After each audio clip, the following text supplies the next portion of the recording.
jaringan-jaringan yang nantinya bisa bertemu salah satunya ini, target aksinya. Atau nanti bisa saja obat ada di jaringan lain gitu ya. Tapi obat bisa menghasilkan efek itu kalau obat bertemu dengan target aksinya atau reseptornya gitu ya. Nah, mungkin tidak semua obat akan terdistribusi semua menuju target aksi. Bisa saja beberapa akan mengalami metabolisme, baik metabolismenya di liver, di hati, ataupun di ginjal. Itu sangat tergantung sama sifat fisikokimianya obatnya, karakteristik obatnya, terus dia lebih mudah termetabolisme. Ada beberapa obat yang dia tidak terpengaruh oleh adanya enzim metabolisme di hati, tapi ada beberapa obat yang sangat terpengaruh atau menjadi tidak aktif ketika bertemu enzim metabolisme di hati, gitu ya.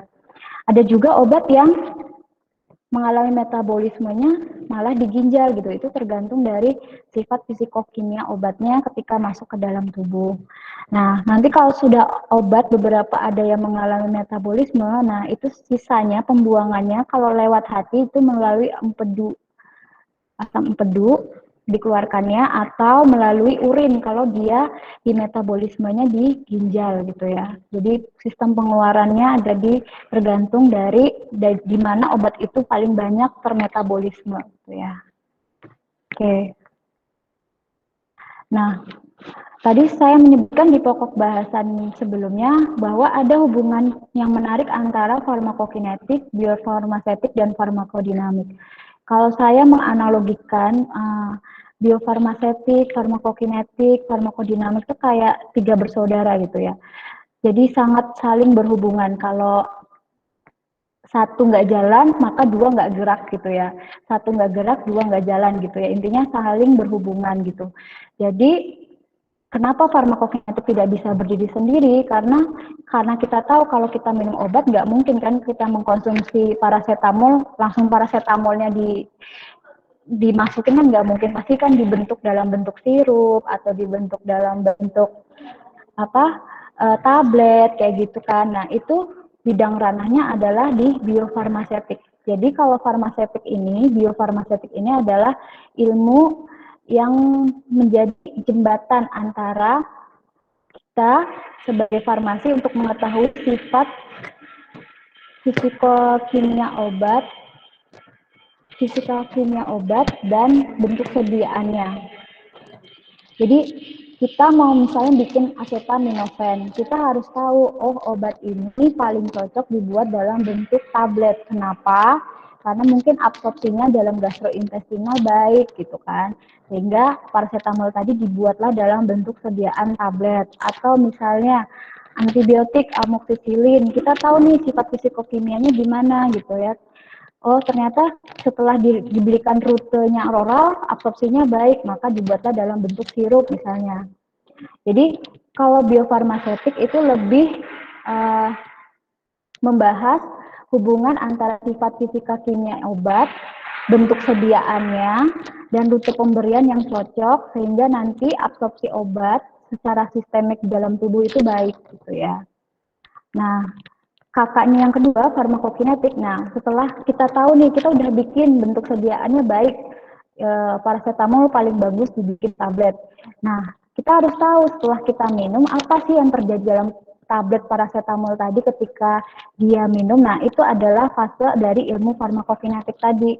Jadi, pergerakan obat mengalami tiga, yaitu absorpsi, distribusi, dan eliminasi. Jadi kan absorpsi tergantung dia diabsorb di mana. Kalau dia diberikan secara oral, berarti absorpsinya itu di saluran gastrointestinal. Tapi kalau dia diabsorpsinya lewat kulit, misalnya pemberian gel, salep, kayak gitu krim, berarti absorpsinya di kulit. Nah, dari situ nanti ada obat yang memang bisa ditujukan untuk masuk ke sirkulasi darah, yaitu sirkulasi sistemik. Jadi nanti obat setelah diabsorpsi itu akan mengalami pergerakan di sirkulasi sistemik.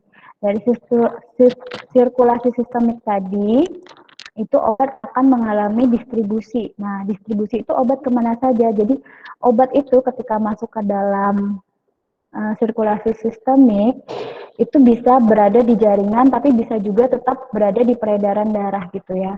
Nah, obat yang berada di jaringan dan bertemu dengan reseptor yang tepat atau reseptor obat yang memang sesuai nanti akan bertemu, kemudian akan menimbulkan efek farmakologis kayak gitu. Tapi tidak semua obat itu bisa berada masuk ke jaringan. Ada juga yang mengalami namanya itu tadi eliminasi metabolisme. Adanya pengaruh fisiologis tubuh, misalnya enzim metabolisme itu tadi membuat obat itu akhirnya mengalami metabolisme, atau mungkin setelah tidak mendapat, sudah kerjanya sudah selesai, sudah tidak berefek atau sudah dalam kondisi inaktif, maka akan segera dieliminasi dengan ekskresi kayak gitu ya. Ekspresinya tergantung dia di metabolisme di mana. Kalau dia metabolisme di hati, berarti ekspresi obatnya juga lewat hati. Kalau dia termetabolismenya di ginjal, berarti nanti ekspresinya atau eliminasi akhirnya adalah di ginjal gitu ya. Walaupun tidak tertutup kemungkinan bisa saja obat itu diekspresikannya di kelenjar air susu, lewat keringat, ataupun lewat air ludah gitu ya, saliva gitu ya. Oke, setelah kita tahu, oh sebelum itu adalah kerjanya biofarmasetik, kita harus mengetahui. Setelah masuk ke dalam tubuh, ranahnya adalah ilmu farmakokinetik. Nah, setelah berada di jaringan dan bertemu reseptor, berarti adalah ilmunya farmakodinamik. Nah, kalau farmakodinamik ini kita ingin mengetahui sebenarnya ketika sudah bertemu dengan reseptor, bagaimana efek farmakologisnya. Jadi kita pengen tahu efek fisiologis dan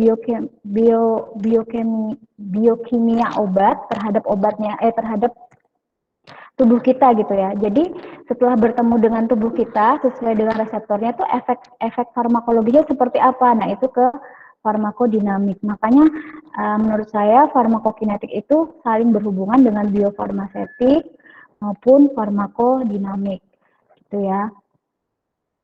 Oke. Kalau ada pertanyaan boleh langsung diinterupsi ya, jangan nunggu selesai. Takutnya kalian lupa. Nah, secara garis besar begini sistemnya ya. Jadi misal kita membuat tablet paracetamol, gampangnya. Kita minum nih pakai air putih, jangan pakai air putih, jangan pakai air teh ya, takutnya ada interaksi.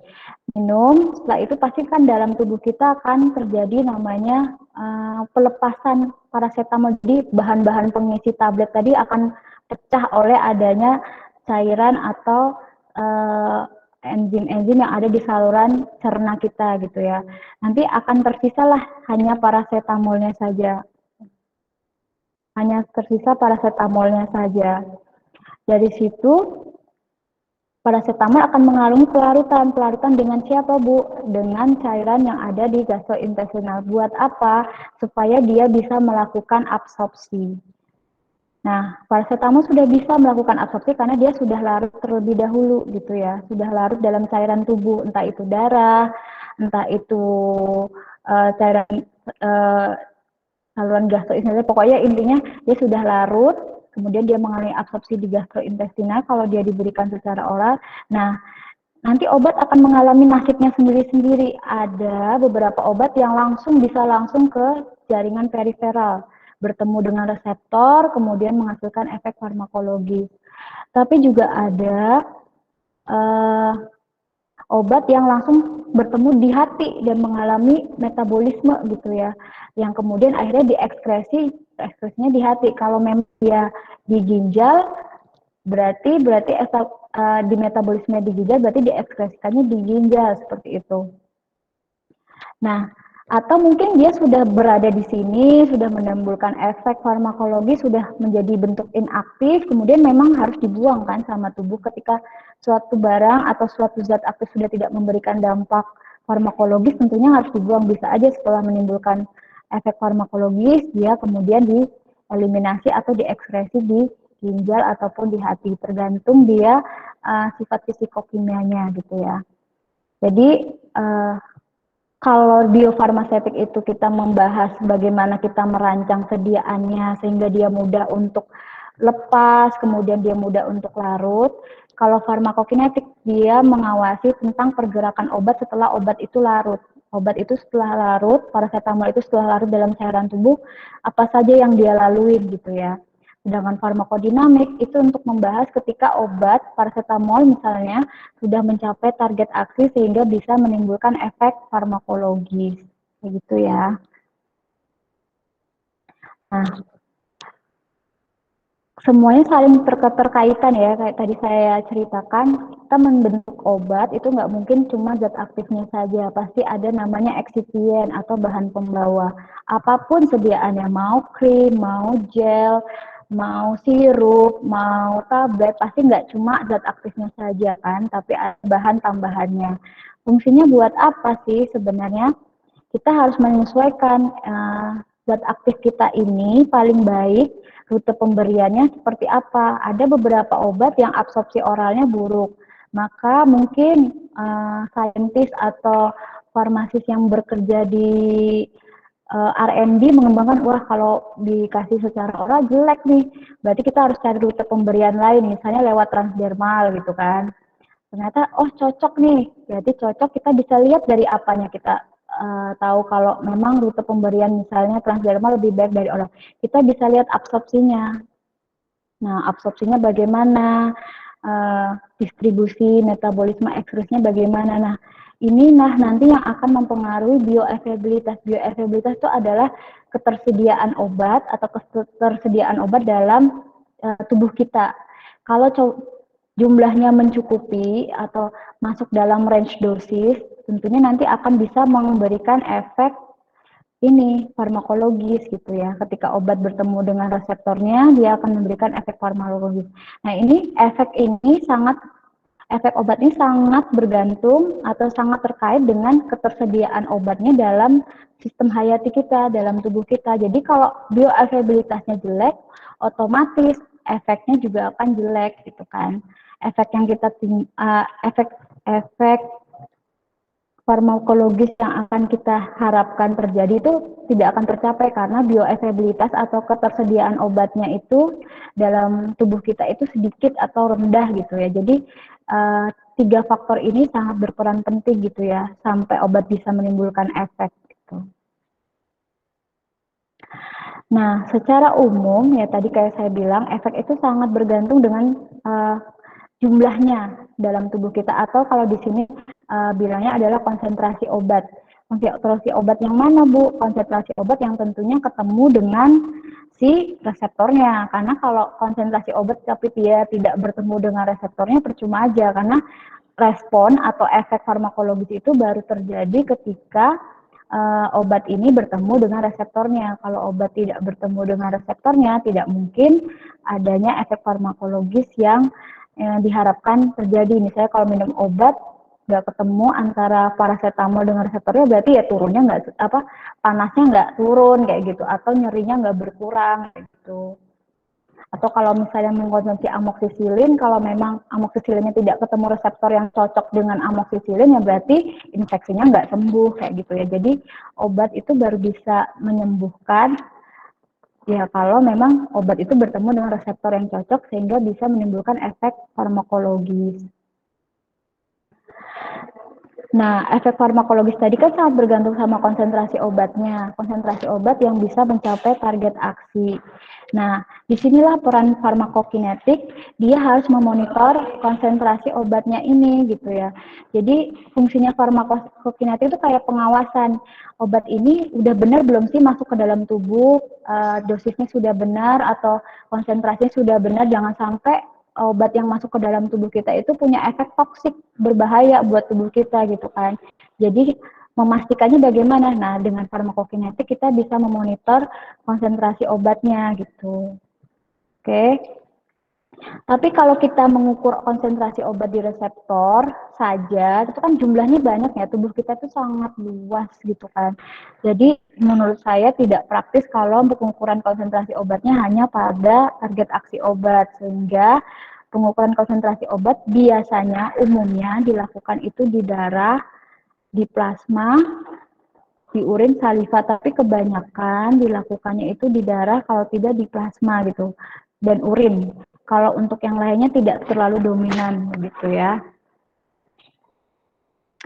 Nah, setelah kita tadi mengenal farmakokinetik, terus apa definisinya, terus hubungannya dengan biofarmaseutik dan farmakodinamik. Lalu kita ingin tahu apa sih kegunaannya gitu loh, farmakokinetik ini. Nah, salah satu kegunaan atau beberapa kegunaan yang bisa kita manfaatkan dari ilmu farmakokinetik ini adalah yang pertama, bisa menentukan dosis muatan atau loading dose. Loading dose itu apa? Loading dose itu dosis yang digunakan untuk menaikkan absorpsi obat sehingga dia lebih cepat gitu ya. Sedangkan kalau dosis pemeliharaan adalah dosis yang kita gunakan untuk menjaga konsentrasi obat itu agar masih pada efek yang diharapkan atau range terapinya, masih pada range terapi yang diharapkan sehingga efek farmakologisnya masih bisa dirasakan gitu. Terus untuk menentukan dosis regimen obat tentu saja kalau kita tahu profil absorpsinya, profil distribusi eliminasi obat, tentunya kita bisa mengukur kira-kira dosis yang diberikan itu berapa ya, supaya konsentrasinya tidak toksik. Terus untuk pasien yang mungkin memiliki gangguan atau penyakit hati ginjal, tentunya dosisnya tidak bisa disamakan dengan orang sehat yang ginjal maupun hatinya tidak mengalami gangguan, karena kita tahu tadi salah satu fungsi hati dan ginjal adalah untuk eliminasi gitu kan. Ketika seseorang punya penyakit ginjal, otomatis kan mengeliminasinya tidak sebaik orang yang ginjalnya normal kan, makanya dosisnya juga harus disesuaikan gitu. Kalau terlalu berat atau terlalu banyak dosisnya yang harus dikerjakan oleh ginjal untuk menyaring dan mengeluarkan obat yang sudah tidak berguna, otomatis kerja ginjal semakin menurun kan, dia sudah punya penyakit gagal ginjal. Nah, ini fungsinya farmakokinetik, nanti kita bisa mengukur, oh kalau untuk orang gangguan ginjal tidak bisa dikasih dosis segini, harus diturunkan. Nah, itu cara menghitungnya bagaimana. Di farmakokinetik ini kita belajar gitu ya.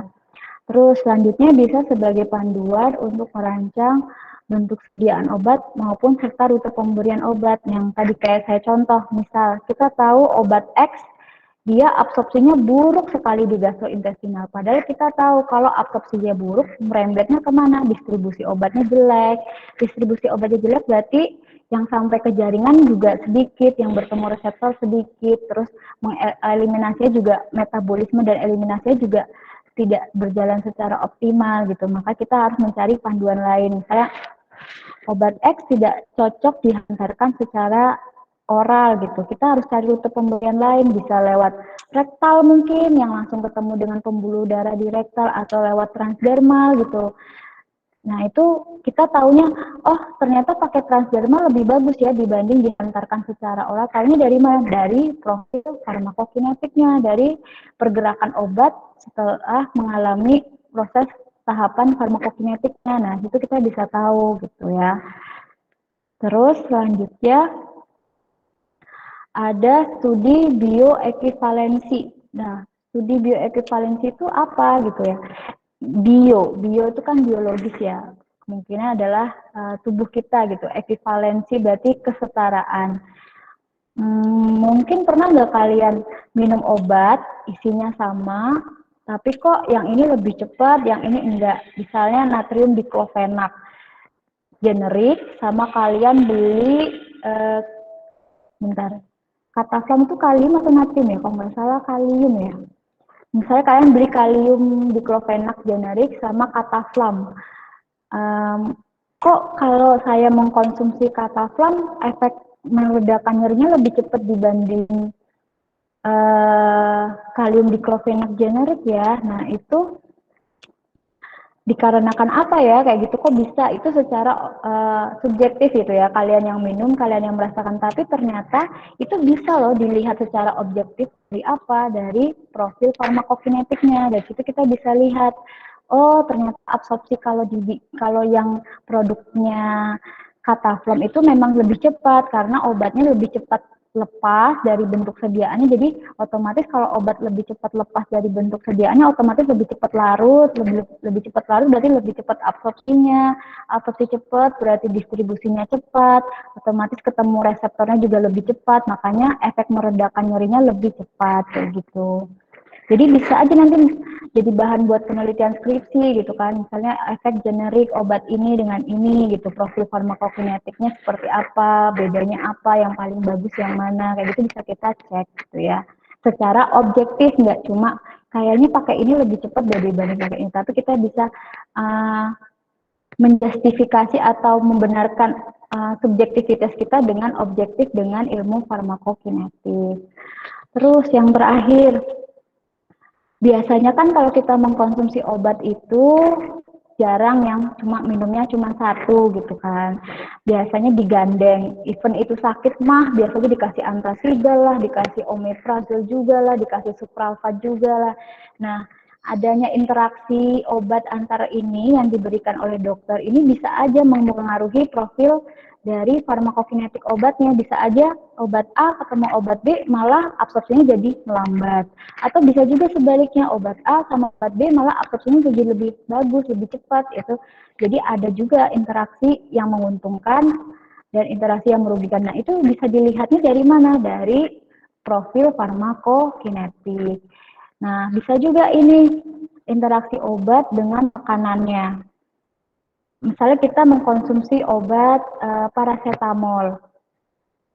Ternyata setelah diteliti, kalau minum paracetamol itu bagusnya dalam perut kosong. Kenapa? Karena ternyata adanya makanan itu bisa menghambat atau menunda absorpsi dari paracetamol. Nah, itu taunya dari mana, Bu? Itu taunya tentunya dari profil farmakokinetiknya gitu. Kita bisa lihat, oh barengan sama nggak barengan absorpsinya bagus yang mana gitu kan. Oh ternyata kalau barengan malah turun absorpsinya, otomatis kalau absorpsinya turun ke sana-sananya, metabolisme, distribusinya juga akan ikut berpengaruh kayak gitu kan. Efek yang farmakologis yang diharapkan juga nggak bisa cepat seperti itu. Nah, untuk aplikasinya sendiri itu ada banyak ya. Tadi sudah saya sebutkan kegunaannya tadi yaitu pengukuran bioavailabilitas obat. Jadi ketersediaan obat itu yang kita konsumsi apakah sudah memenuhi range dosis sehingga bisa memberikan efek gitu ya. Terus terkait tadi penyesuaian dosis untuk orang-orang yang punya kondisi fisiologis tertentu, misalnya tadi untuk gangguan hati, gangguan ginjal, untuk mungkin orang dewasa, anak itu uh, uh, menjadi patokan, oh dosis ini harus disesuaikan, tidak bisa diberikan sama karena karakteristik badan seseorang antara dewasa, anak-anak, terus orang dengan gangguan hati maupun gangguan ginjal itu tidak sama gitu. Jadi perlu ada penyesuaian dosis seperti itu. Terus tadi kita bisa melihat korelasi respon farmakologis terhadap dosis yang diberikan. Bisa aja dosis paracetamol 500 mg pada orang Asia atau orang Eropa itu bisa aja lebih cepatan orang Asia misalnya. Karena apa? Misalnya enzim metabolismenya nggak banyak.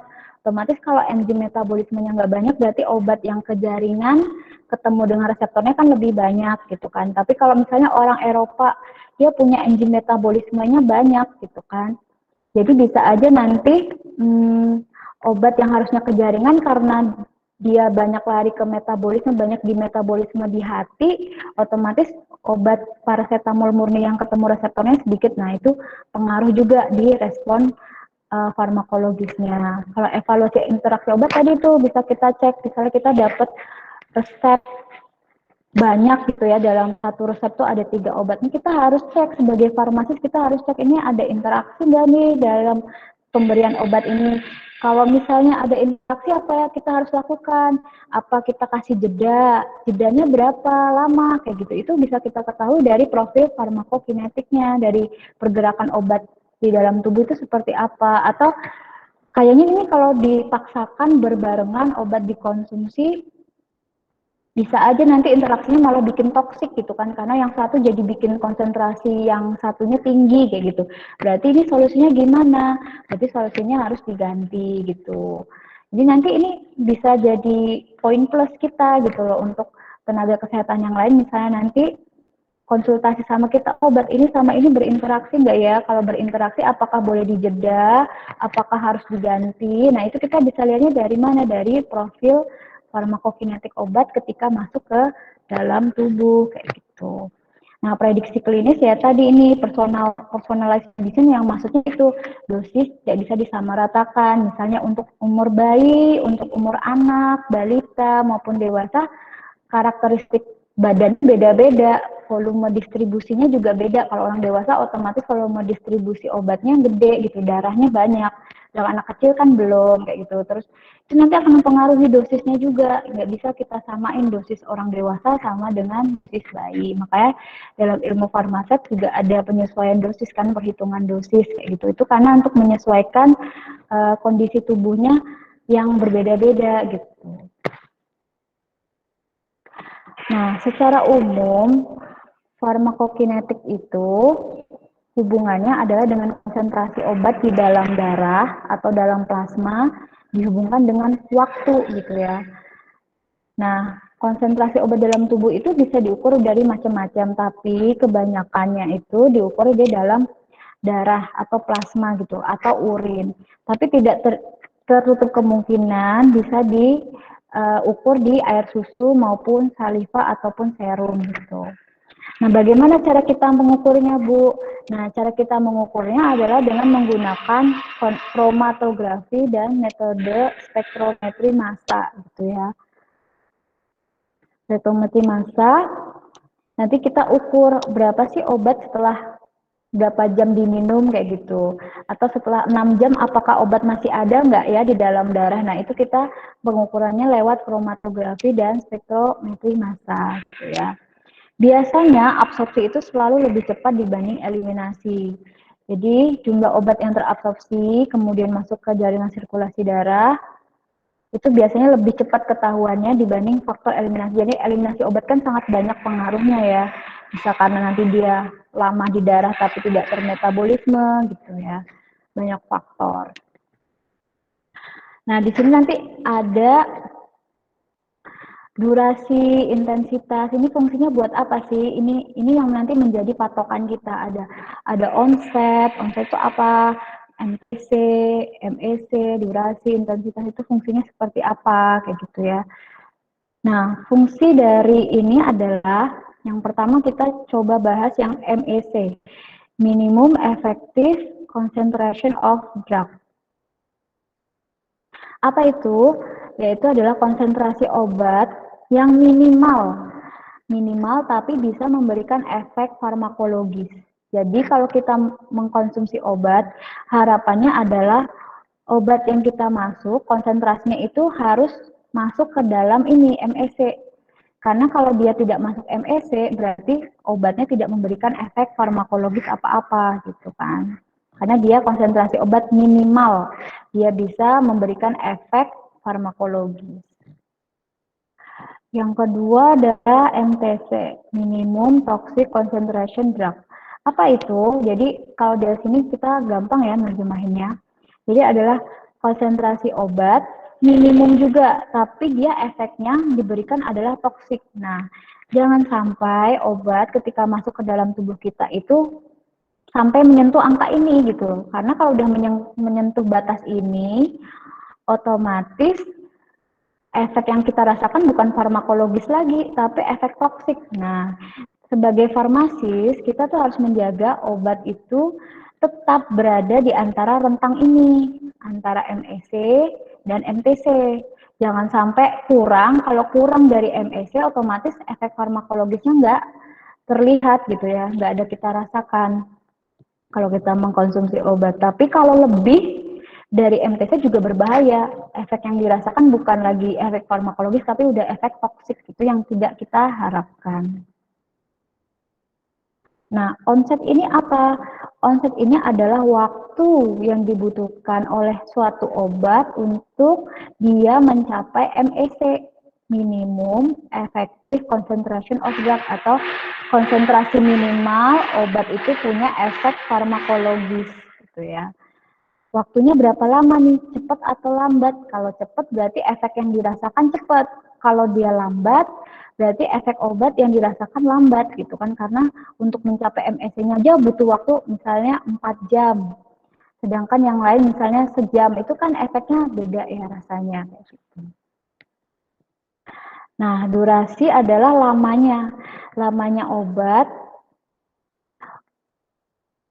untuk kembali dia MSC. Jadi mungkin nanti dalam obat itu ada yang langsung naik gitu kan, naik, durasi obat naik. Ini berarti obatnya sudah menimbulkan efek, nanti ada waktunya dia turun melewati MSC. Jadi ketika dia sudah turun ke bawah begini, berarti efeknya sudah tidak ada lagi, efek farmakologinya tidak ada lagi, karena efek farmakologis itu dirasakan ketika dia sudah minimal mencapai MSC gitu. Tapi butuh waktu berapa lama obat itu bisa menimbulkan efeknya, itu dilihatnya dari durasi. Durasi obatnya. Nah, ini yang menjadi pagar kita gitu ya sebagai seorang farmasis, karena kalau kita pegang ilmu ini sebagai seorang farmasis, kita itu hebat gitu, karena ilmu ini cuma farmakokinetik ini cuma farmasi yang pegang. Jadi sebenarnya kalau seorang farmasis bisa menguasai farmakokinetik, dia bisa menjadi rekanan dokter yang baik gitu. Jadi misalnya, dok kayaknya nggak bisa dok dikasih obat untuk pasien gagal ginjal segini, karena nanti kalau kita kasihnya segini, itu nanti melebihi toksik gitu MTC-nya, atau dok ini boleh nggak ini jangan pakai ini, soalnya misalnya interaksi obat dan A itu meningkatkan yang A sehingga bisa mencapai minimum toksiknya gitu, bisa nggak diganti ini, kita jadinya punya apa ya, punya spesialis khusus gitu loh. Oh ternyata farmasi ini bisa loh kita andalin untuk memonitoring kalau obatnya ini bisa sesuai dengan dosis yang diharapkan, tidak menimbulkan efek gitu. Jadi kita harus mengawasi obat, apapun obat yang kita konsumsi itu jangan sampai melebihi MTC ataupun dikurang di bawah MSC gitu. Tapi kita harus menjaga obat itu berada dalam range therapeutic window atau jendela terapeutik ya. Jadi obat yang baik itu ketika masuk ke dalam tubuh dia melewati MEC tapi dia di bawah MTC ya. Jadi dia memberikan efek tapi tidak menimbulkan efek toksik kayak gitu. Nah, ini adalah peran farmasis untuk menjaga agar obat tetap berada di kisaran MEC dan MTC. Kalau ada yang mau ditanya, silahkan ya. Nggak perlu nunggu slide-nya berakhir. Nah, untuk AOC sendiri, itu adalah jumlah obat yang diabsorpsi secara sistem. Jadi, obat yang berada dalam sirkulasi darah itu terukurnya dari AUC. Nah, AUC itu mana sih? AUC itu dari ini sampai dia turun itu AUC.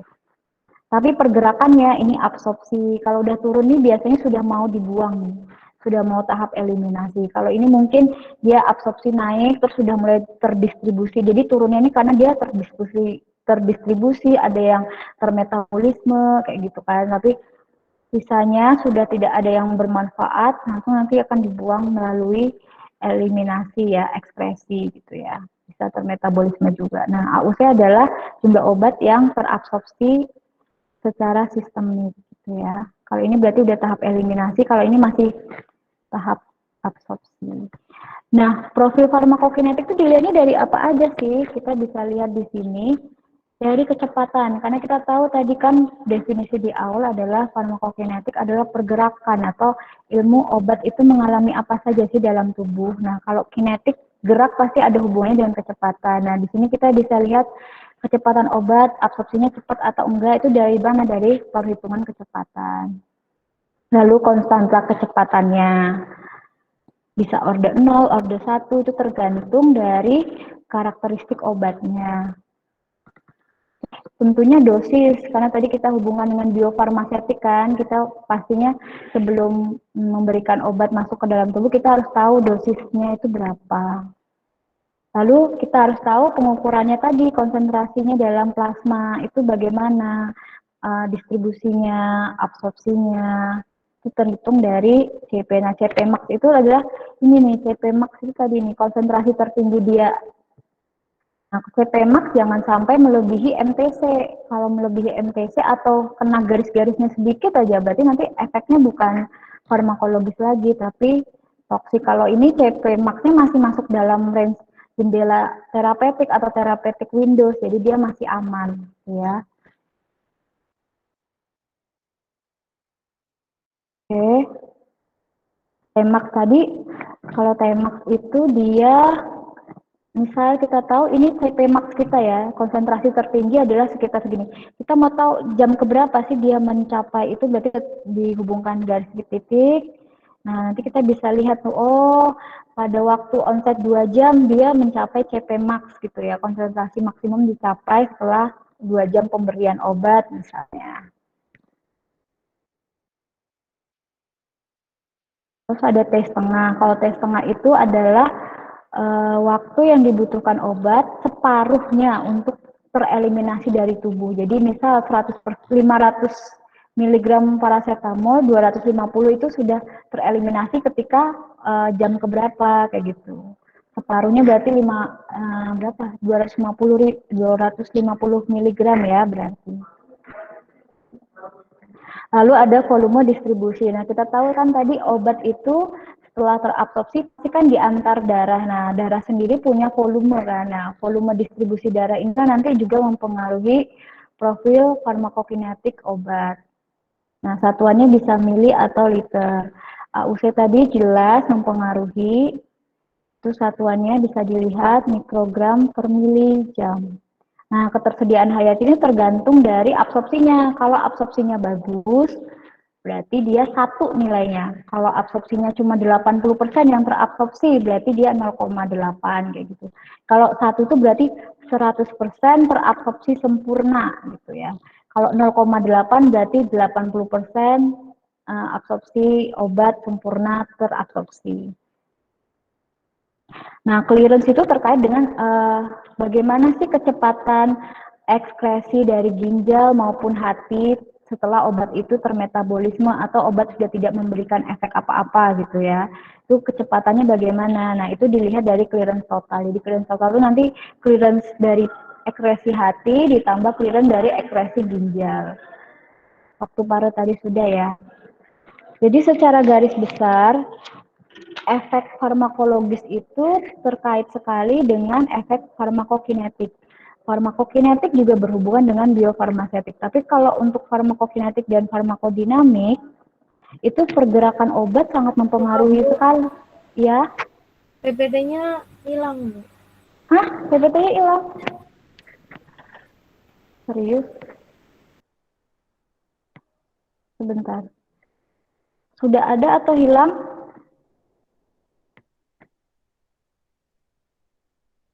Tapi masih... Belum, Bu. Belum, Bu. Oke, oke. Saya ulang lagi ya. Bentar, stop screening.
Udah kelihatan belum?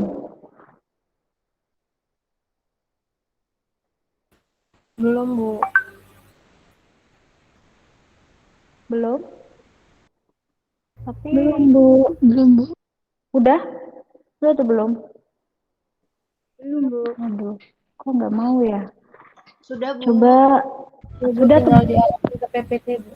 Oke, sudah ya, oke. Saya lanjut ya. Jadi tadi sampai mana kita? Oh, sampai sini. Jadi, iya, Maaf Ibu, iya. tadi udah, terus Ibu berhentikan lagi, jadi keluar lagi. Baiklah. Oke. Oke. Soalnya ini sinyalnya juga rada-rada sulit sih.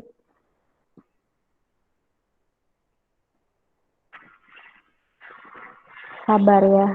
Kalau corona ini mengajarkan kita kesabaran. Kelihatan? Slide-nya kelihatan?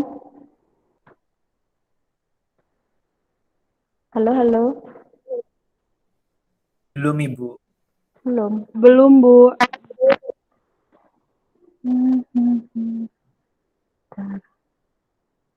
Sebentar. Kok yang mau?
Sebentar ya, mohon maaf ini gangguan sinyal.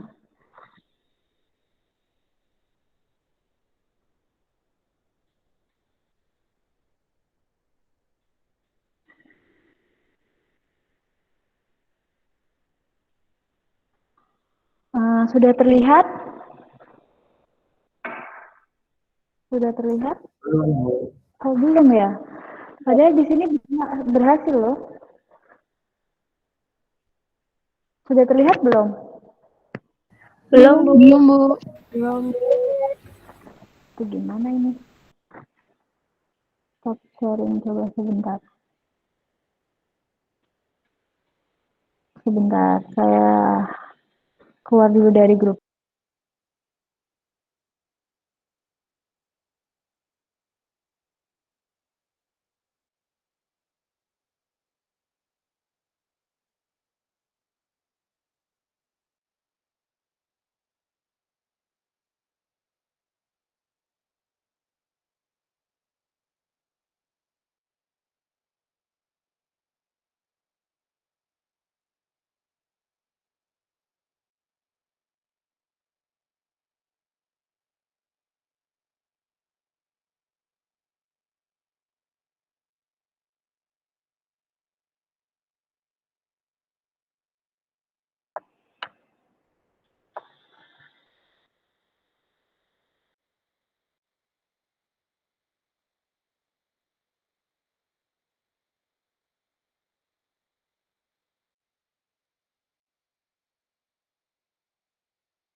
Bentar ya, ini coba saya nggak pakai background. Apakah dia bisa?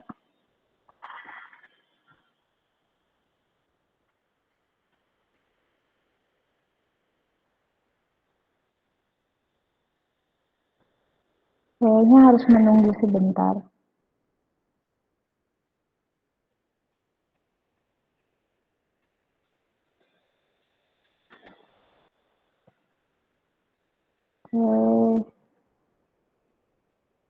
Sudah ada belum? Belum Ibu. Aduh, gimana ya? Tapi tadi bisa loh Bu. Dia Oh, loadingnya agak lama gitu. nggak tahu nih, jaringannya agak susah. Sambil nunggu saya. Era emang begitu Bu. Ada yang mau ditanya nggak sambil nunggu ini? Soalnya saya udah ini sharing ya Ibu, itu ada bantuan dari teman katanya PPT-nya bisa dibagi ke teman biar teman aja yang presenting. Oh iya, cara baginya saya kirim kemana ya? Ke Ke WA. Google, ke WhatsApp, WhatsApp aja ya? Ya Ibu. Oke, sebentar. Ini saya matiin dulu berarti. Oke, sebentar ya. Nggak tahu ini pada yes, di pagi bisa-bisa aja. Ya, ini bukanya aja lama.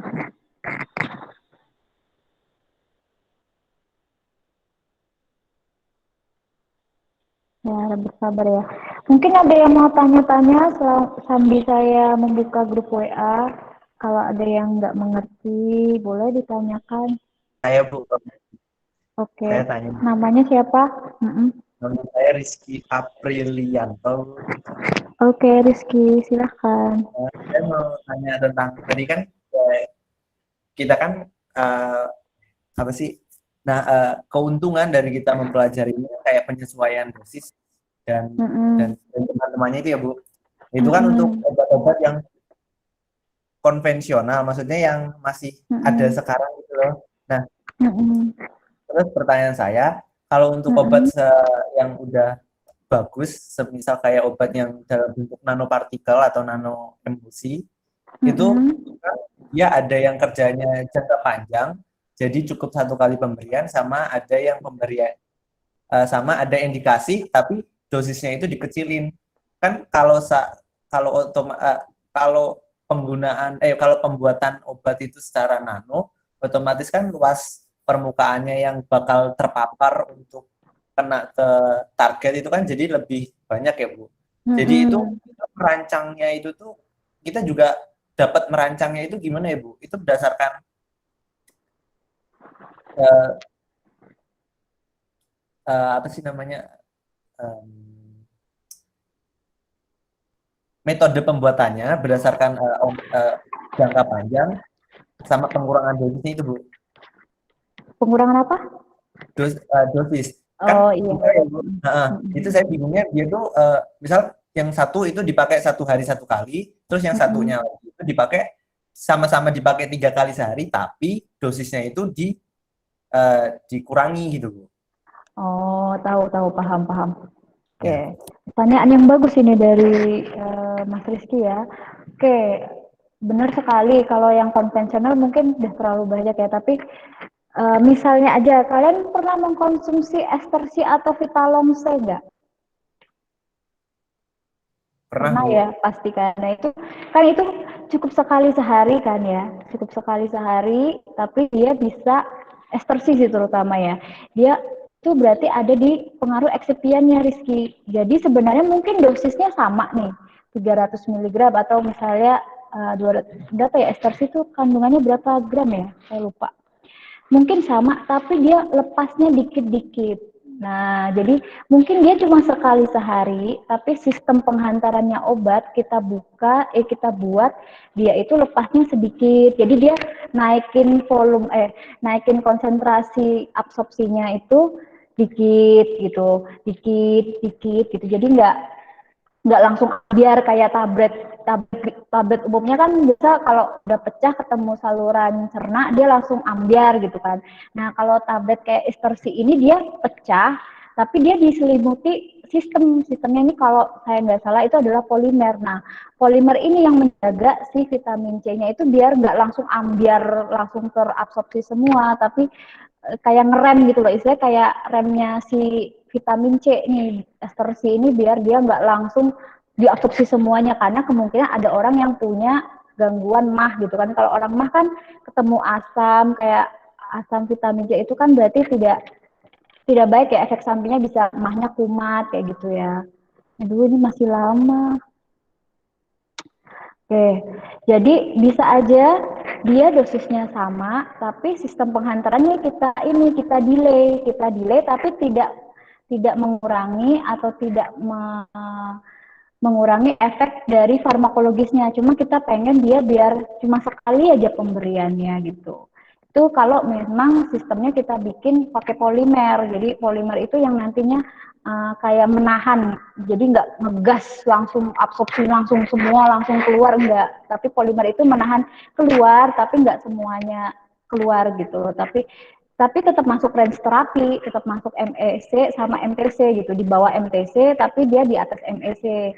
Kalau nano itu fungsinya sebenarnya lebih ke ininya, absorpsinya. Jadi ukuran nano itu sebenarnya meningkatkan absorpsi obat, karena kan semakin kecil ukuran suatu partikel, otomatis diabsorpsi membran juga lebih cepat kan, kayak kamu nyaring air sama nyaring jus jambu, cepetan mana gitu kan cepetan, pasti cepetan jus jambu, cepetan air kan. Itu karena apa? Karena mungkin apa, partikel air lebih kecil dibanding partikel jus jambu gitu loh. Otomatis ngaruhnya di mana? Di absorpsinya. Otomatis kalau absorpsinya cepat, dosis yang harusnya, kan kalau kalian nyaring jus jambu pakai saringan itu kan pasti ada yang kesisa kan, nggak semuanya full tersaring sama saringan kan. Kalau pakai kalian beli jus jambu itu kan nggak semuanya tersaring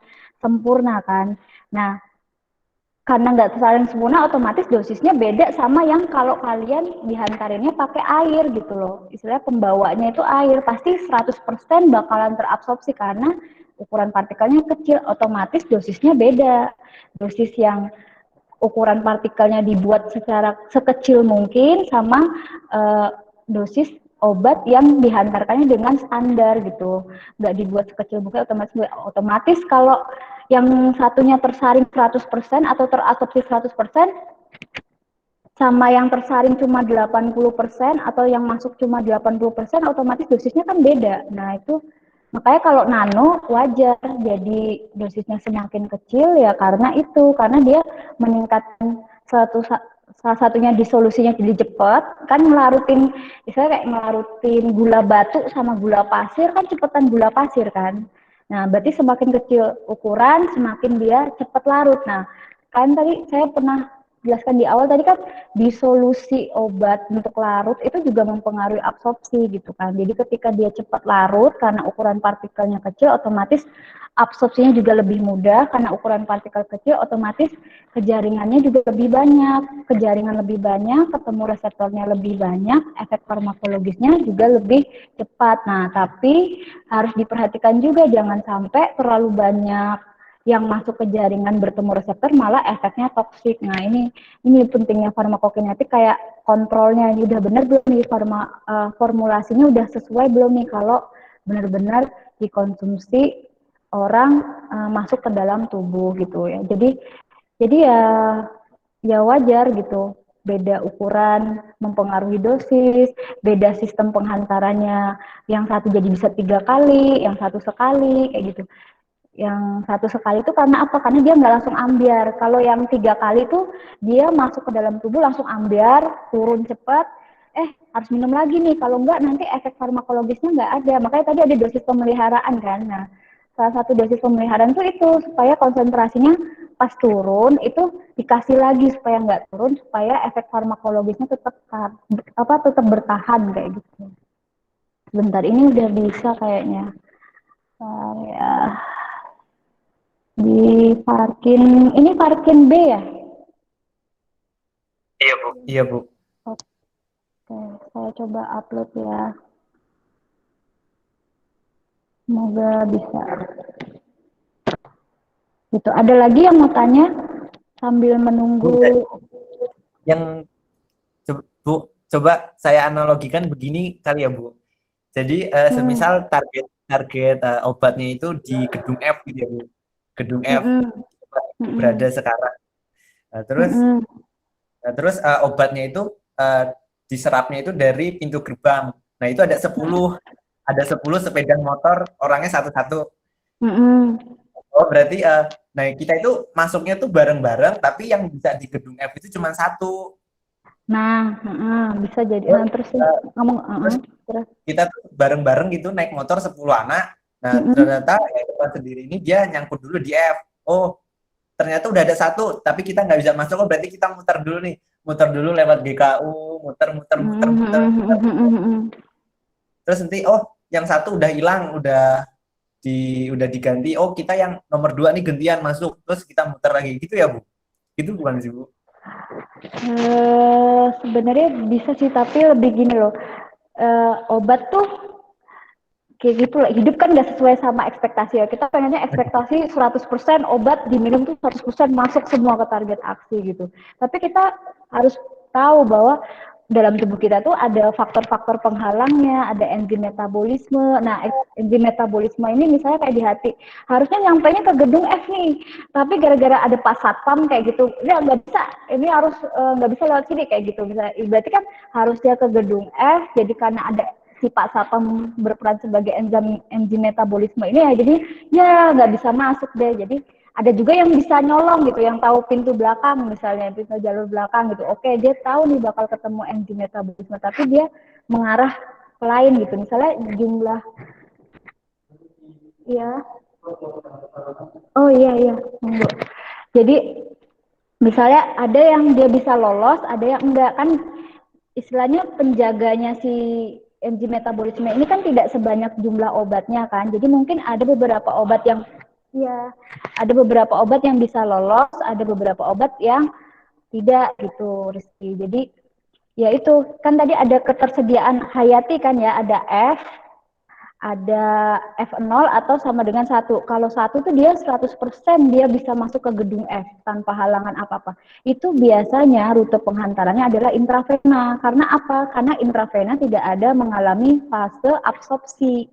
Nah, ketika kita menghantarkan obat yang di dalam rute penghantaran itu butuh fase absorpsi, otomatis tidak mungkin 100% obat itu bisa masuk ke target aksi.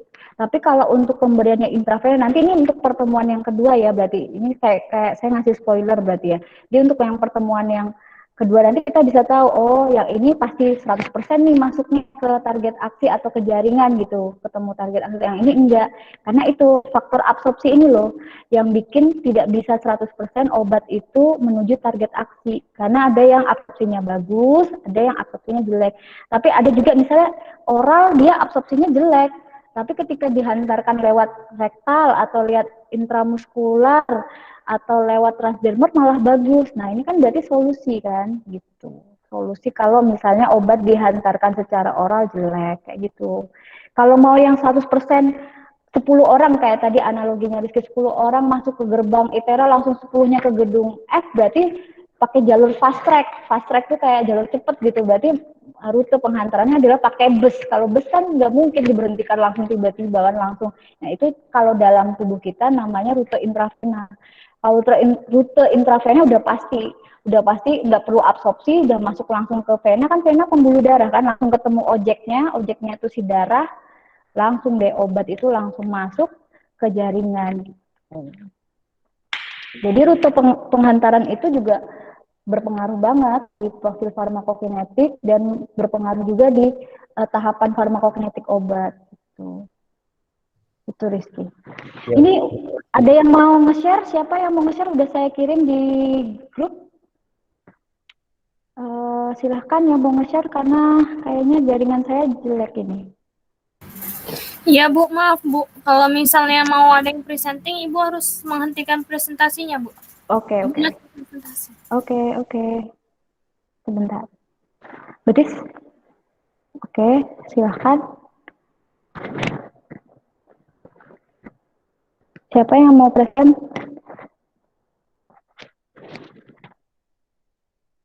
Oke, Sri ya. Oke. Sri, tadi kita sampai slide mana ya?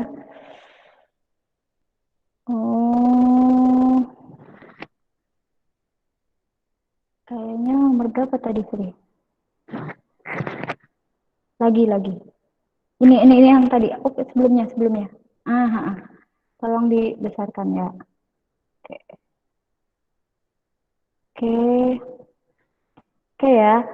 Nah, kalau di sini bisa kita lihat tuh ternyata jaringan itu berpengaruh sekali terhadap distribusi obat gitu ya. Bentar nih saya rubah layoutnya dulu. Oh, full screen aja ding. Bentar. Oke, jadi obat ini sangat dipengaruhi oleh, jadi obat itu ya kalau masuk ke dalam tubuh itu dia harus dalam keadaan bebas.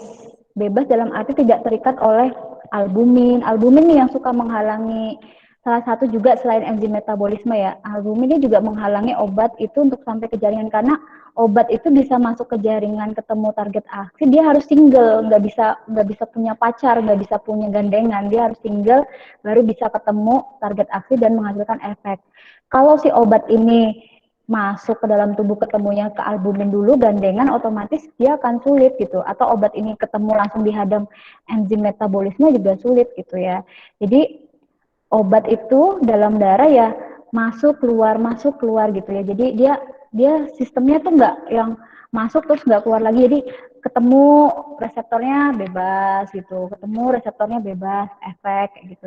Jadi intinya konsentrasi obat ini sangat dipengaruhi oleh konsentrasi, jadi konsentrasi obat di plasma, atau di plasma itu dalam kategori obat itu tidak berikatan dengan apapun ya, jadi cuma obat paracetamol ya, paracetamol kok di dalam darah gitu ya, itu sebanding dengan konsentrasi obat di jaringan yang bertemu dengan reseptor gitu ya. Jadi kita analoginya mengukurnya lab enaknya yang ada di ini, karena dia itu menjaga keseimbangan ya, bisa kita lihat di sini kan menjaga keseimbangan obat di dalam darah sama obat di dalam jaringan tuh kayak menjaga keseimbangan, harus seimbang lah intinya, bolak-baliknya. Jadi bisa kita simpulkan kalau konsentrasi obat dalam plasma ini berbanding lurus dengan konsentrasi obat di jaringan yang bertemu dengan reseptor. Makanya yang nanti kita ukur adalah ini konsentrasi obat dalam plasma. Nah, ini bisa kita lihat. Berarti kan kalau setara atau seimbang antara konsentrasi obat plasma dan konsentrasi obat dalam jaringan, otomatis nanti yang ketemu jaringan kan yang ini ya. Nah, ini yang ketemu dengan reseptor yang tadi. Misalnya ini paracetamolnya ini ketemu kan. Nah, ini ketemu, dia melakukan mekanisme aksi farmakologis lalalala. Nah, nanti baru timbul efek gitu. Nah, tugas kita sebagai seorang farmasis adalah ini nih, menjaga si obat ini tetap berada pada range terapeutiknya, jendela terapeutiknya. Tidak boleh di bawah MTC atau minimum effective concentration-nya tadi, tidak boleh juga sampai di atas MTC, minimum toxic concentration-nya. Nah, ini tugas farmasis itu di sini. Nah, kita berperan besar loh. Kita itu uh, ini loh, apa istilahnya, punya peranan besar gitu dalam menjaga agar orang itu mengkonsumsi obat tidak sampai menimbulkan toksik. Karena kalau dokter dia hanya tahu orang sakit ini obatnya ini gitu kan. Tapi kan farmasis yang mikir, ya oke, obat misalnya orang sakit diabetes obatnya metformin. Dokter dokter paling taunya kamu bikin pokoknya pokoknya yang efektif metformin, terserah mau pakai yang mana. Itu kan kerjanya farmasi ya. Farmasi itu bisa kerjanya di macam-macam, bisa di R&D. Nah, R&D yang mikir ini bagusnya obat metformin rutenya apa ya biar sampai ke dalam tubuh dia bisa memberikan efek terapeutik tapi dia tidak menimbulkan toksik. Oh, dicek sama dia. Oh, absorpsinya bagus. Absorpsinya bagus dari mana? Dari profilnya tadi yang kita bahas sebelumnya, unit farmakokinetiknya itu, jadi takaran kita gitu kan. Oh, kalau jelek berarti boleh nih dicoba dengan rute lain, siapa tahu absorpsinya lebih baik gitu. Mungkin dengan oral dia bioavailabilitas atau ketersediaan hayatinya jelek, makanya diganti dengan rute pemberian lain. Nah, taunya dari mana? Dari data farmakokinetik gitu. Ya.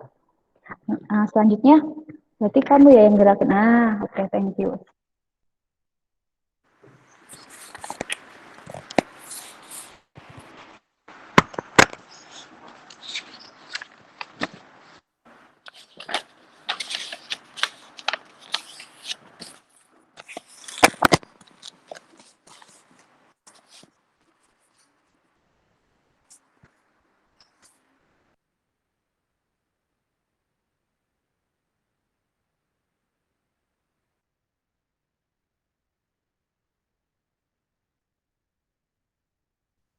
Bu, Ibu, Bu, Macet, Ge. keluar ya ibunya ya, sinyalnya ya.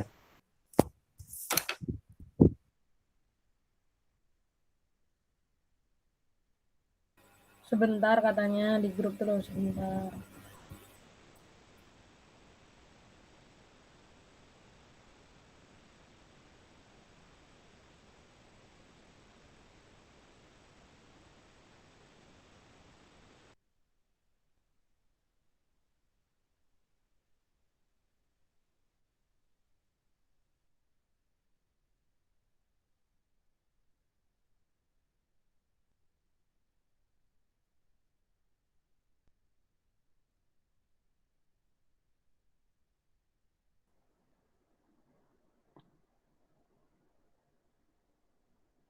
Maaf ya, internetnya tadi terganggu. Mohon maaf. Tadi tiba-tiba internetnya putus. Gak apa-apa, Bu. Oke. Ya, dilanjutin lagi tadi sampai slide mana? Ini masih nanti ada kuliah lagi nggak? Kalian ada kuliah lagi habis ini? Udah ikut kosmetik? Ada, Bu. Oke. Oke, saya percepat aja ya berarti. Jadi intinya yaitu ada variabel-variabel yang membuat obat sampai ke tertarget itu tidak 100% ada gitu ya. Bisa kepatuhan. Ada misalnya kalian diberi resep antibiotik nggak dihabisin, itu juga mempengaruhi efek farmakologis, mempengaruhi ketersediaan obat di dalam tubuh juga. Jadi itu mempengaruhi. Terus kesalahan dalam pemberian dosis, misalnya dosis orang dewasa tapi kalian nggak menyamakan atau menyesuaikan dengan dosis untuk anak-anak, tapi diberikannya kepada anak-anak. Nah itu bisa jadi menjadi konsentrasi obat dalam darahnya MTC karena kalian nggak menyesuaikan karakteristik obat tersebut ke dalam orang yang mau diberikan gitu, entah itu anak, entah itu lansia, atau entah itu dewasa gitu ya.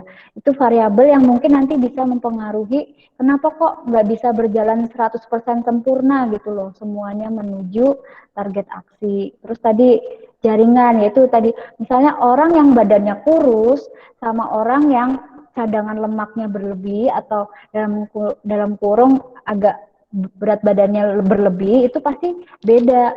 Obat-obatnya lebih banyak di dalam darah, itu lebih sedikit kemungkinan obat-obatnya banyak terserap di jaringan lemak yang ada di dalam tubuh. Otomatis kadar obat atau bioavailabilitas obat di dalam darahnya juga berbeda sama orang yang kurus, yang cadangan lemaknya tidak terlalu banyak, obatnya malah banyak di darah tapi sedikit di jaringan lemak. Otomatis lebih cepat mana nyampe ke reseptornya, ke jaringan yang dituju, pasti lebih cepat yang orang kurus kayak gitu. Jadi itu juga bisa mempengaruhi kayak gitu ya. Terus faktor genetik ya, tadi misalnya orang Asia sama orang Eropa bisa aja, yang satu misalnya enzim metabolismenya berlebih atau banyak, sedangkan orang Indonesia misalnya enzim metabolismenya cuma satu, ya beda. Otomatis obat yang terdegradasi atau obat yang mengalami metabolisme otomatis berbeda sama orang yang termetabolisme, enzim yang metabolismenya banyak, otomatis obat yang masuk ke jaringan atau ketemu target juga lebih sedikit kan. Jadi efek farmakologi juga berbeda sama orang yang enzim metabolismenya cuma satu misalnya. Jadi efeknya mungkin lebih baik gitu farmakologisnya kayak gitu.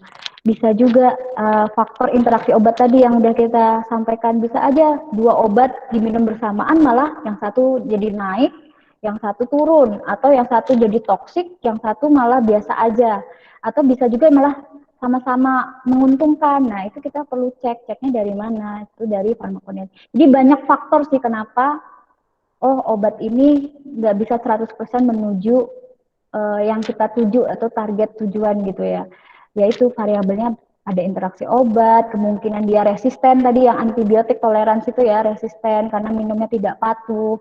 Harusnya obat itu kan sudah eliminasi, tapi kalau kita minumnya sampai habis, misalnya antibiotik sampai habis, otomatis ketika eliminasi kita minum lagi antibiotiknya, otomatis kadar terapeutiknya kan naik lagi, nanti turun lagi diminum lagi. Saya kayak minum antibiotik 3 kali sehari gitu kan. Itu ya memang harus kalian lakukan. Kalau enggak ya nanti dia udah sampai fase eliminasi, harusnya harus ada konsentrasi terapeutik yang harusnya masih ada, karena kalian minumnya nggak patuh, nggak sampai habis, otomatis ya besok-besok kalau kalian kena infeksi ya nggak berdampak apa-apa, karena antibiotik sekalinya kita minum tidak patuh, besok-besok kalau kita terkena infeksi dan diberikan antibiotik tersebut karena sudah toleransi, jadinya tidak berdampak maksimal gitu ya, berdampak optimal dari pengobatan gitu. Oke, next selanjutnya.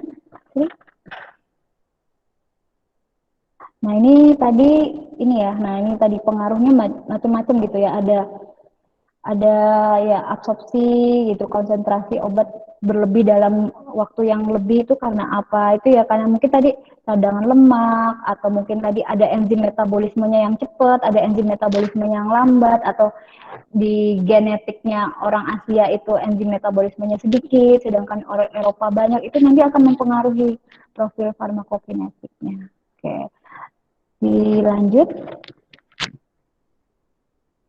Nah, ini contoh ya, ini contoh yang saya ambil. Jadi di penelitian ini peneliti itu mencoba menguji formulasi ibuprofen. Jadi nanti ibuprofen ini dibikin 3 formulasi. Pertama tablet biasa, kedua kapsul, ketiga itu dia fast release ya. Jadi dia cepat pelepasannya, itu dibuat dalam bentuk pokoknya yang cepat lah dilepas oleh tubuh gitu. Dia disintegrasi obatnya cepat gitu ya. Nah di sini kita pengen lihat dia itu absorpsinya bagaimana secara farmakokinetik dan farmakodinamiknya. Oke, lanjut. Nah, dia mengujikan ini 200 mg ibuprofen dibuat dalam yang ini dalam bentuk fast release ibuprofen arginin, dan dia ada gugus argininnya. Terus yang dalam bentuk kapsul dan dalam bentuk standar. Yang diuji apa aja ini? Penghambatan dari PGE2-nya itu terhadap evaluasi farmakodinamiknya kayak gitu ya, dilihat. Oke, lanjut. Nah, di sini adalah parameter farmakokinetiknya yang bisa kita lihat. Ternyata berbeda jauh ya, Tmax-nya aja udah berbeda nih antara yang fast release sama kapsul sama ibuprofen, terutama yang bentuknya masih tablet biasa ya. Di sini bisa kita lihat, oke, secara ketersediaan obatnya dalam Hayati di AUC-nya tadi itu kurang lebih sama, tapi lebih tinggi ketika dibuat dalam bentuk fast release. Berarti dia cepat pelepasannya ya.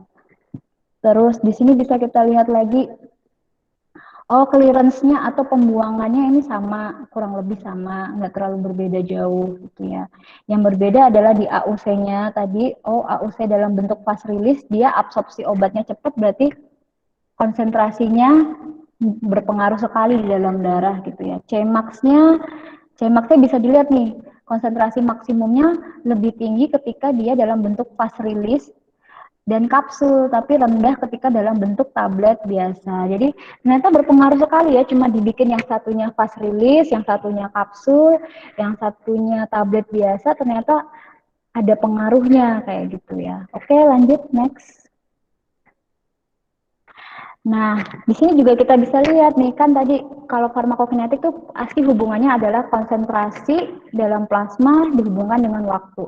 Secara garis besar memang dia kurvanya hampir mirip. Tapi bisa kita lihat di sini konsentrasi plasmanya pasti agak berbeda.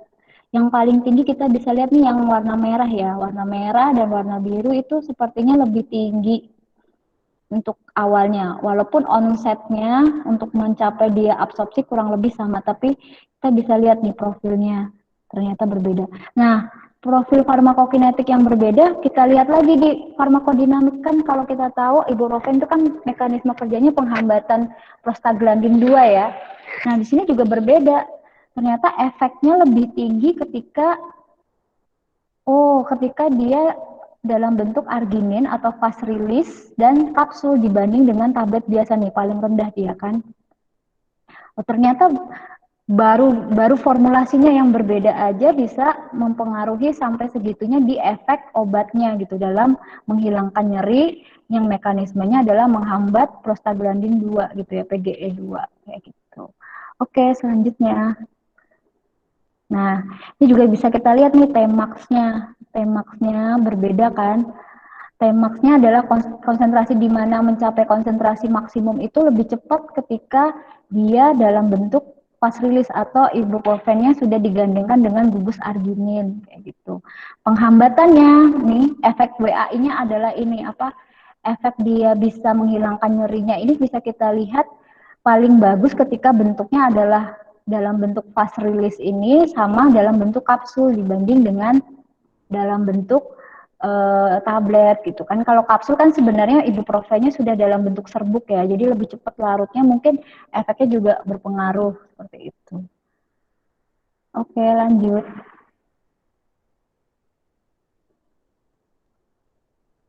Tuh ya. Ada lagi yang mau ditanyakan. Nah, ini konklusinya atau kesimpulannya gitu kan.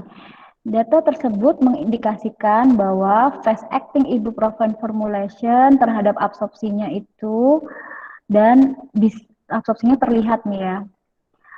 Terlihat bahwa efek ketika dia bentuknya fast-acting itu lebih baik dibandingkan dengan dia ibuprofen hanya berupa kapsul dan ibuprofen tablet biasa.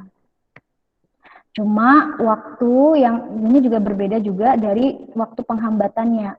Waktu penghambatannya dia lebih cepat ketika dalam bentuk ibuprofennya itu fast acting maupun kapsul dibandingkan dengan tablet kayak gitu. Jadi sangat disarankan kalau misalnya ibuprofen itu bisa diproduksi atau digunakan lebih poten. Poten itu lebih cepat menghasilkan efek dan lebih stabil ya, sustainable itu stabil menjaga kadar obat dalam darahnya ketika dibentuk dalam formulasi fast acting. Nah, ini kan bisa jadi penelitian tersendiri seperti itu.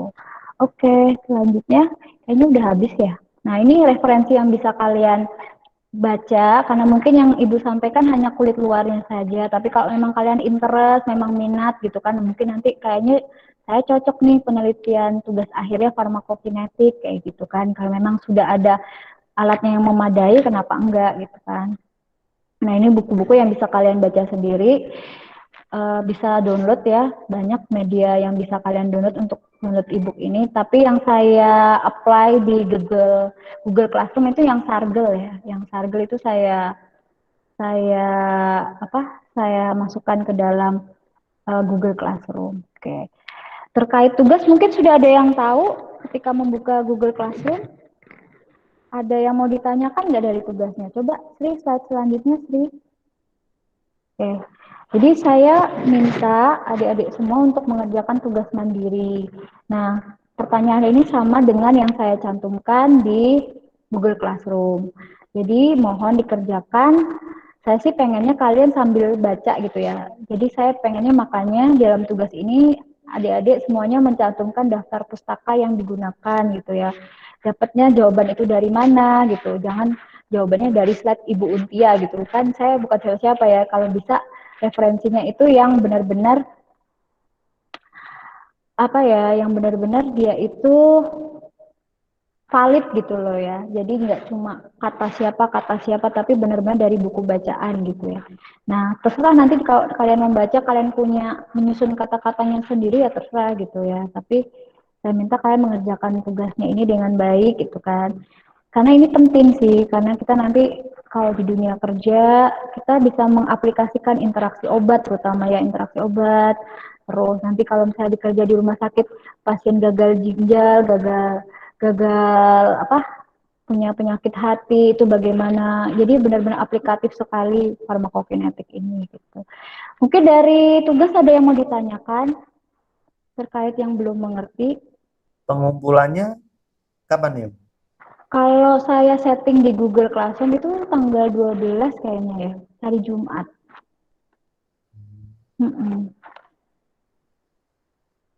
Gitu. Jadi mungkin dari soal ini ada yang mau ditanyakan, ada yang belum paham gitu. Maksudnya, Bu, ini maksudnya pertanyaannya apa ya, Bu? Maksudnya ini kita jawabnya harus ke arah mana ya, Bu? Kayak gitu. Boleh ditanyakan. Asal nggak nanya jawabannya aja. Ada yang mau ditanyakan?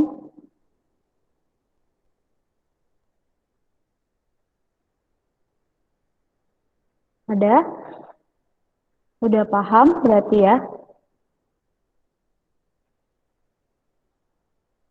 Udah paham belum? Untuk sekarang paham, Bu. Kalau nanti nggak tahu. Ya, berarti sekarang ditanyakan supaya paham gitu. Jadi biar nggak bertanya diulang-ulang. Saya boleh minta tolong salah satu dari kalian untuk screenshot nggak perkuliahan kita hari ini gitu. Buat menjadi dokumentasi. Nah, buat akreditasi juga gitu. Ini kalau boleh tahu yang hadir 58 ya. Tapi ini slotnya cuma sampai berapa ini? Sampai 49 doang. Oke, kalau nggak ada, mungkin kita bisa mengakhiri perkuliahan ya. Ada yang mau ditanyakan nggak sejauh ini? Kalau nggak ada, mungkin kita mengakhiri perkuliahan. Ada yang bisa bantu Ibu screenshot? Siapa kira-kira? Halo, halo. Halo, halo. Iya Bu, nanti dibantu screenshot Bu. Oke. Oke ya. Sudah? Belum Bu, ini mau di screenshot sama presentingnya nggak Bu? Boleh, boleh. Nanti di-share di grup satu kali aja nggak apa-apa. Soalnya buat dokumentasi akreditasi kan, jadi kita pengennya kalian lulus juga. Kalau bisa sudah akreditasi kan lumayan. Bu mau tanya, emang di lab kita itu udah lengkap ya, Bu alatnya? Sejauh ini lagi OTW sih. Lagi OTW. OTW kan. Jadi kita nanti menyesuaikan sih penelitiannya kalau alat. Mudah-mudahan kalian pas skripsi alatnya udah tiba, semua udah bisa dipakai semua. Jadi mau penelitian apa aja sudah bisa. Oke, udah belum screenshotnya? Sudah Bu. Oke, baik. Terima kasih ya teman-teman untuk waktunya dan perhatiannya. Semoga saya harap ilmu yang saya sampaikan hari ini bisa membawa manfaat dan barokah. Oke, kita tutup perkuliahan hari ini. Wabillahi taufiq wal hidayah. Wassalamualaikum warahmatullahi wabarakatuh. Waalaikumsalam warahmatullahi wabarakatuh. Terima kasih Bu. Terima kasih Bu ya. Oke, sama. Terima kasih Ibu, sehat selalu Ya. Ibu. Terima kasih banyak Ibu. Sama, iya sama-sama. Terima kasih Bu. Oke.